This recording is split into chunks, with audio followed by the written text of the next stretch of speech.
mengangkat derajat kampung lewat kain angkinan, warisan budaya khas Palembang. Di tengah modernisasi dan gempuran produk massal, sekelompok ibu rumah tangga dan remaja di Kampung Sunan, Kelurahan Seilais, Kecamatan Kalidoni, Palembang, memilih jalan berbeda. Mereka tekun melestarikan seni adiluhung yang telah ada sejak zaman Kesultanan, sulam angkinan.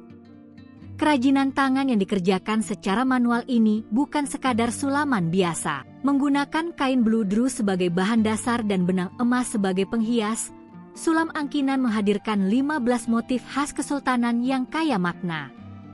Mulai dari motif kuku kelabang, sulur-sulur, biji pala, hingga bunga Siti Fatimah. Hasilnya pun beragam, mulai dari gandik, hiasan kepala, selendang, sarung bantal, tanjak, taplak meja, hingga berbagai souvenir.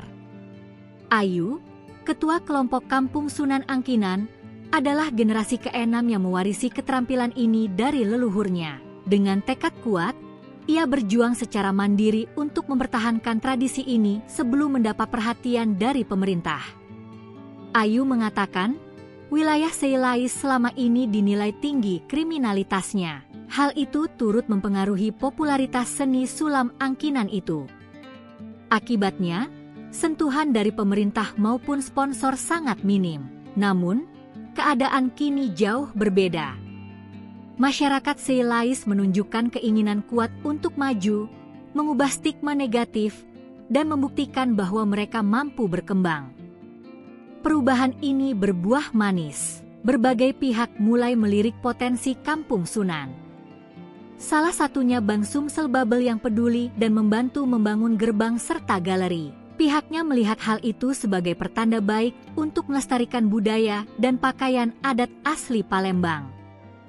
Lebih dari sekadar melestarikan budaya, Ayu juga membuka lapangan kerja bagi para ibu rumah tangga yang ingin membantu penghasilan suami. Semakin banyak pesanan, semakin banyak pula pendapatan yang bisa mereka raih. Sulam angkinan dari Kampung Sunan kini tidak hanya dikenal di Palembang, tetapi juga mulai merambah pasar luar kota seperti Jakarta. Bahkan, pesanan baju pengantin lengkap dengan sulaman khas sudah datang dari Kabupaten Muara Enim. Ayu berharap penuh agar pemerintah dapat mendukung penuh upaya mereka. Ia membayangkan tanjak dengan sulam angkinan yang digunakan oleh para pria, gandik bagi para wanita, dan selendang untuk menyambut tamu kehormatan. Dengan semangat gotong royong dan tekad kuat, kelompok pengrajin ini tidak hanya melestarikan warisan budaya, tetapi juga membangun harapan baru bagi masyarakat di ujung kota Palembang.